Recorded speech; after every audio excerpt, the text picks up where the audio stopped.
injuries for today.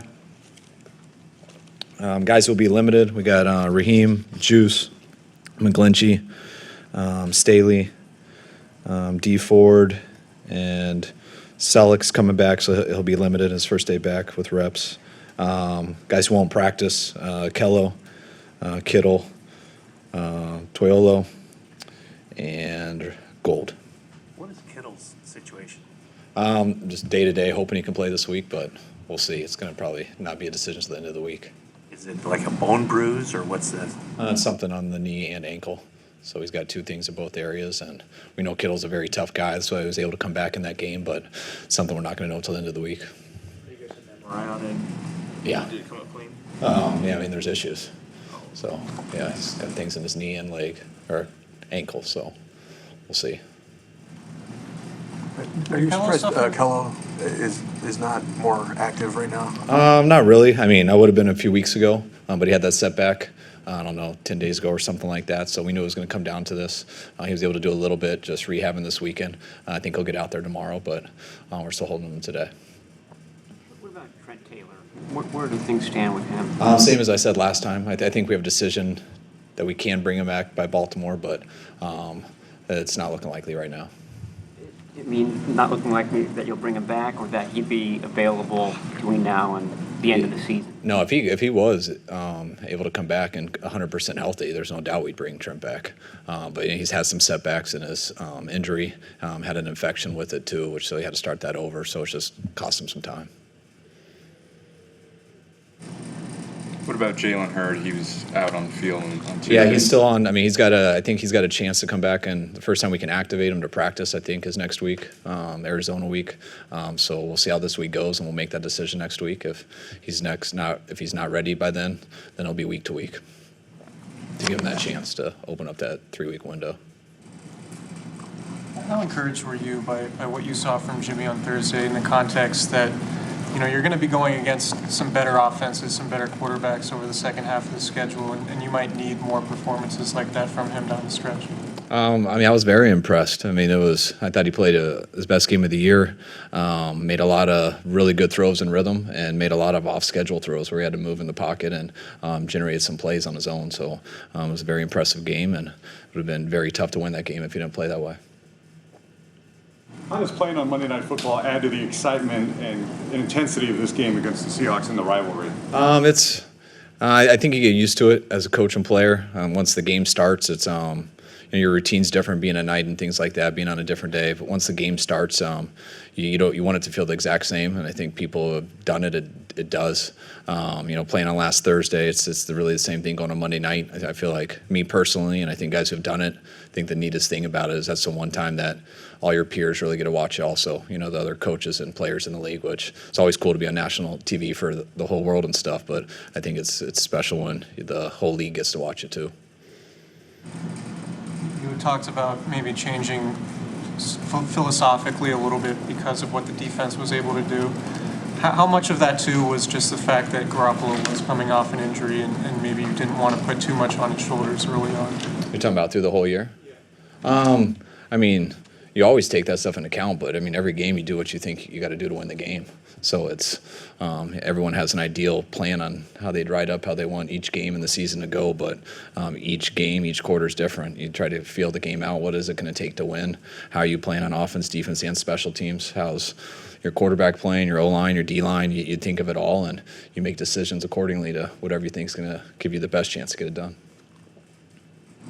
Did Robbie get hurt on Tuesday? Yes.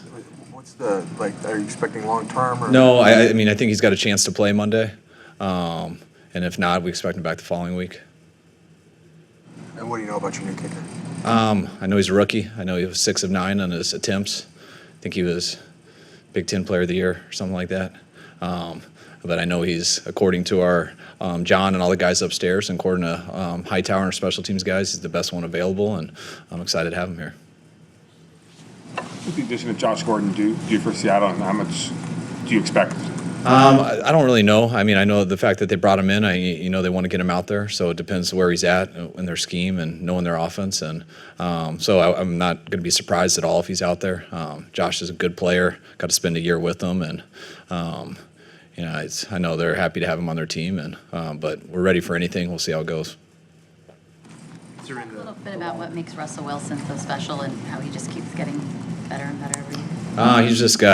He's got the talent with his arm and with his size, and then what he can do with his legs. So that's some God-given ability that's very impressive. But what he's consistently done over the years, he's one of the few guys I've seen who can consistently make off-schedule plays. Usually you live and die by that pretty hard, and Russell seems to be as consistent as making those as hitting open guys in rhythm too. So I haven't seen that with anybody really consistently over my own career, and he seems to just get better at it and better at it as it goes. Obviously, talked last week, Staley was close, with the short week, didn't want to rush things. Considering that you guys have an extended period of time, get him back out, get some reps, how confident are you that Staley will make his return on Monday? And same thing goes for McGlinchey and Juszczyk. Yeah, we're hoping all three of them will be out there. I'd say I feel a little bit more confidence with, just a little bit more with Staley and Juice. I think they're just a hair ahead of McGlinchey in that area. But today will be their first real practice, going out there. And, we had to practice on Tuesday, but it really wasn't against each other. We're doing a lot of stuff on air. So this will be their first day to really go against people and put bodies on each other. So I'll have a much better feel after today. But we're hoping to get all three, but can't guarantee any of them. Brunskill on the right side and School on the left side, as far as, when you think about moving School over to the right side, We would think about all those possibilities, but I don't want to tell Pete right now. So we'll wait to decide. Good question, though. What would you need to see from McGlinchey in order to make that, to have more confidence in putting him out there? Not just him, but all three. Just that they're fully healthy, and I know they are from a medical standpoint, but you don't get to see how much it's affected their body till they go full speed, not just for a few reps, but a couple days back to back. And if they're what they were before they left, then they'll for sure be out there. You've been with K1 for a while now. What kind of season is he having this year? I think very similar to like he does every year. I think K1 plays the nickel position as good as anyone in this league. I think he's very consistent with it. He's very good in the run and the pass. He's tough to beat, and I'm always excited about K1 and hope he continues to keep doing what he's been doing. Particularly good matchup this week, him versus Lockett in the slot. Lockett's tough for everybody. He's one of the better receivers in our league. They play him on the outside and the inside, so everyone will have to match up. Whoever's got him over him in man, that'll be a challenge. And when it's zone, it could be anybody. It could be our linebackers or safeties or our DBs. So everyone's got a challenge with Lockett and Metcalf, and they got a good group of receivers there.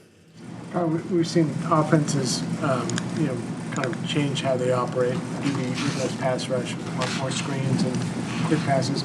Who is the pass rusher you faced through your career that, had to fundamentally change the way you, or pass rushers maybe, fundamentally change the way you operate? It started with drawing a blank, which I can't believe. I had Dwight Freeney and Mathis in Indy. Those guys were as good as it gets on both edges, especially in Indy. Everyone knows Von Miller. You got Aaron Donald. You go back, and Jared Allen in the day was really tough to go against. James Harrison was very scary to go against. When we played Pittsburgh, I saw a 92 out there, and I actually got nervous that it was James Harrison, and it wasn't, because I have some scars from him. But there's lots of good ones, but those are the ones that come off right away. Position on defense more so than a shutdown cornerback, the most potentially Yes. the most impactful. Yeah, in my opinion, without a doubt. You can't avoid those guys. And it's very, just double team them. It sounds good, but that's a lot harder than people realize. I have a dumb question, so fair warning, but No dumb questions. No Just dumb wait. questions? so last year you Sure wore there lots is. of different things on the sideline. This year you've worn white almost every game. Is there superstition involved? I like to say I'm not superstitious, but we don't have the best number of choices, in my opinion, and I like that this year. We got in the preseason, and I guarantee I wore it in the preseason. We lost a preseason game, so we have lost in it, but I've liked it, so I stick with how it works, and we haven't lost in it yet, but that's not the reason I'm wearing it. But now are you going to wear white every game the rest of the season? I think about that right when I get into the locker and look at what's up there, and we'll see. Not a lot of thought into it right now. I'm glad you guys are thinking about it. A couple more. I have a stupid question to follow his. As far as sack celebrations, where would you rank? Like, what's the best? Armstead's belly rub. You are competing with his question right here. DeForest's sweep. Probably like the sweep. Yeah, I like the sweep. I like the flag one earlier, but that was like a one-time deal. But That was very game specific. yeah, I'll let you rank them, but just on the spot, I probably like the sweep. Sure. Coach, being 8-0, have you had the conversation or addressed it with your team yet about listening to the outside noise of being the only remaining undefeated team in the NFL? Not really. I mean, that's stuff we've talked about throughout the year, but no, I think our guys have a lot of confidence in our guys and who they are just as people and stuff, and I haven't sensed them any different right now than they were in week 1 in terms of paying attention to what's outside. Compare Sherman's tape now to the prime Seattle years. Is there much of a difference, or is he looking like the same guy? No, I think he looks like the same guy in just different uniform, and very thankful for that. We good? All right, guys. Thanks.